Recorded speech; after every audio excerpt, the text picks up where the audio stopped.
છેલ્લા ઘણા દિવસથી દરેક સમાજ છે બંધારણ પોતાનું બનાવી રહ્યો છે। આ બધાની વચ્ચે ઠાકોર સમાજે કડક બંધારણના જે 16 મુદ્દાઓ હતા એ લાગુ કર્યા, પરંતુ ગબ્બર ઠાકોર અને અર્જુન ઠાકોરને ત્યાં ડીજે વાગે છે પ્રસંગમાં અને ત્યારથી વિવાદ શરૂ થાય છે, તેને નાદ બહાર કરવામાં આવે છે। આ બધાની વચ્ચે હવે ગેનીબેન છે ક્યાંક આકરા તેવરમાં દેખાઈ રહ્યા છે, કારણ કે ઠાકોર સમાજ દ્વારા ફરી એક વખત એવું ગીત વગાડવામાં આવે છે કે જે બંધારણ ઘડનારાઓ છે તેને ગોળી મારી દેવામાં આવે। એટલે આ બધાની વચ્ચે ગઈકાલે એક બેઠક પણ મળી હતી ને આ બેઠક બાદ મોટા નિર્ણયો લેવાયા છે। નમસ્કાર, ગુજરાત BS9 TV ન્યૂઝમાં આપની સાથે હું ભગવતી વિશાવડિયા।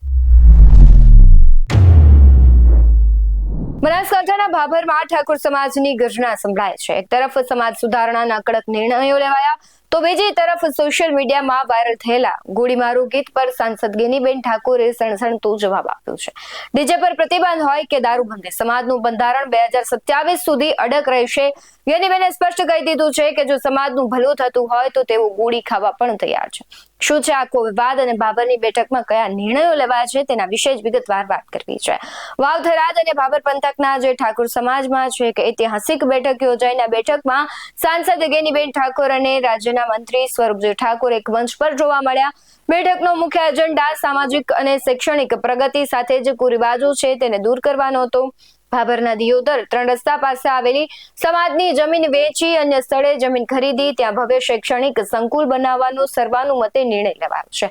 આ માટે ગેનીબેન અને સ્વરૂપજીની આગેવાનીમાં એક ખાસ સમિતિની રચના પણ કરવામાં આવી છે।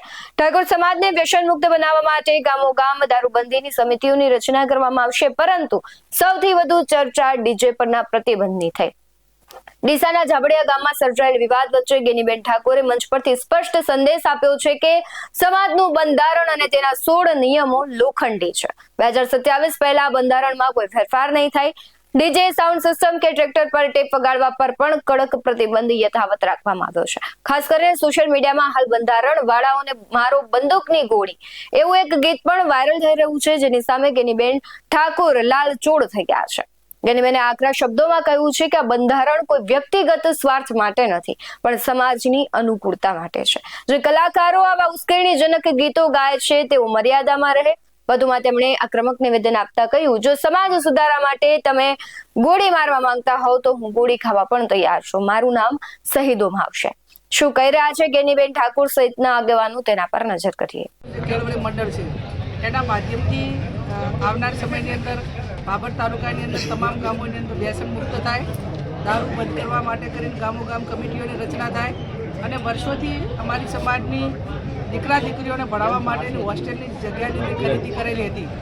એ જગ્યા અત્યારે હાલ શૈક્ષણિક રીતે કમ્ફર્ટેબલ ન હોવાના કારણે એનું સેલ થાય અને ભવિષ્યમાં ત્યાં ખાલી જગ્યા લેવાય, આ એક મુખ્ય મુદ્દો હતો।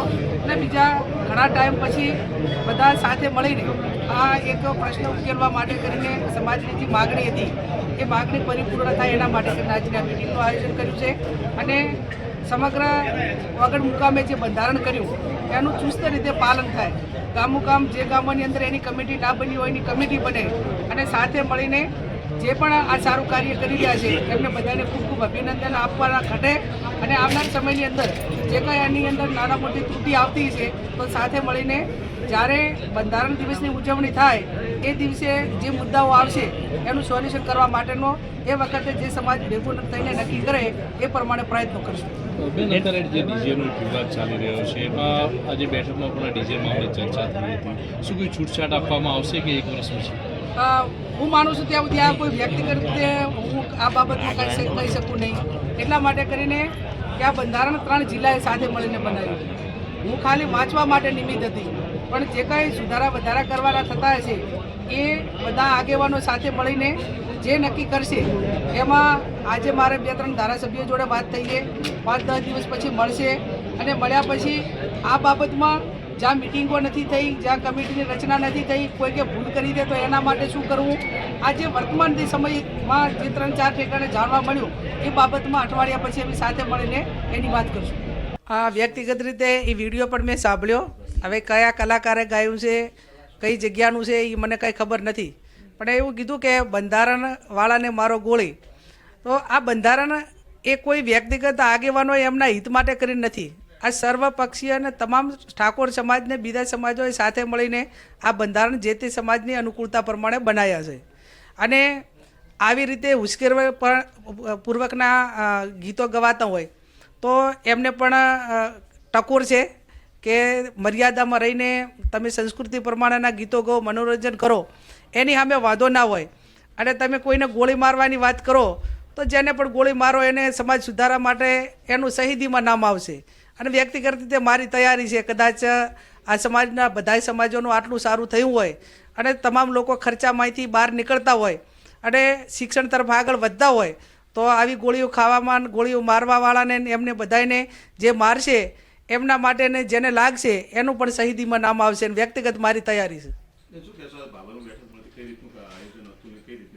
એ તો દારૂબંધી માટે ખાસ કરીને ગામોગામ દરેક ગામની અંદર ગામની સમિતિ બને. જે ગામમાં દારૂ વેચતા હોય, દારૂ દેશી હોય કે ઇંગ્લિશ હોય, કોઈ ઉપર પ્રકારનો મેડિકલ નશો હોય તો પહેલો સમજાવટથી જે સેલ કરવાવાળા લોકો છે એ પોતપોતાના ગામની અંદર કોઈ પણ પ્રકારનું સેલ ના કરે એ પ્રમાણે ગામ તરફથી કડક રીતે સૂચના આપવામાં આવશે. એની સામે કાર્યવાહી ગામ લેવલે કરવામાં આવશે. અને ગામની કાર્યવાહીમાં કંટ્રોલ નહીં થાય તો ક્યાંક પોલીસ સ્ટેશન એ જે તે ગામને આખા સાથે મળીને આવવું પડે તો એ આખું ગામ પોલીસ સ્ટેશન આવીને પણ આ રીતે બંધ કરાવવા માટેનો પ્રયત્ન કરશે. મેં કીધું એમાં ઠાકોર સમાજ એક નહીં, ઠાકોર સમાજ પછી તમામ સમાજોએ આ ડીજેનો મુદ્દો લીધો છે. અને તમામ સમાજો આ બાબતમાં આ કોઈ પણ પ્રકારનો જે નિયમ નક્કી કર્યા છે, જે બંધારણ નક્કી કર્યું છે એમાં કોઈ બાંધછોડ ન થાય એવું બધા ઈચ્છે છે. 2027 પહેલાં આ બાબતમાં ઠાકોર સમાજ આવા આગેવાનો હોય કે આમ પ્રજા હોય એ કોઈ આ બાબતમાં ડીજે બાબતમાં કદી વિચાર પણ કરવા માંગતા નથી. રાજકીય વિચારધારા અલગ હોવા છતાં સમાજના મુદ્દે ગેનીબેન અને સ્વરૂપજી ઠાકોરનું એક થવું એ બનાસકાંઠાના રાજકારણમાં મોટો સંકેત છે. હવે જોવાનું એ રહેશે કે આ કડક બંધારણ સામે ઉઠતો વિરોધ શાંત થાય છે કે પછી આગામી દિવસોમાં વધુ વિવાદ વકરે છે. આવા જ વધુ અહેવાલો સાથે ફરી મળતા રહીશું. તમે અમારી YouTube ચેનલને સબસ્ક્રાઇબ કરવાનું, અમને Facebook અને Instagram પર ફોલો કરવાનું ભૂલશો નહીં. બાકી અવનવી અપડેટ્સ મેળવવા માટે આપ જોતા રહો BS9 TV ન્યૂઝ. નમસ્કાર.